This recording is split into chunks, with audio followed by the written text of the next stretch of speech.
महिला पोलीस निरीक्षक योगिता भारद्वाज यांनी स्वीकारला शिरपूर पोलीस ठाण्याचा पदभार. अवैध धंद्यांवर कडक कारवाईचा इशारा.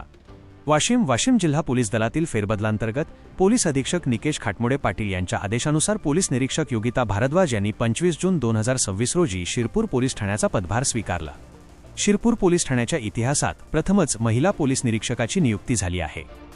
यापूर्वीचे पोलीस निरीक्षक केशव वाघ यांची पोलीस उपअधीक्षक पदावर पदोन्नती झाल्याने त्यांच्या जागी ही नियुक्ती करण्यात आली आहे.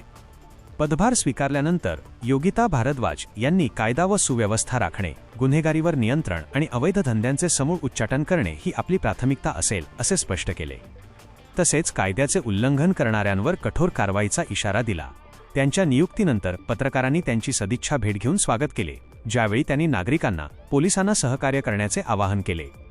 अशा नवनवीन बातम्यांसाठी चॅनलला सबस्क्राईब करा आणि पाहत रहा MH न्यूज मराठी.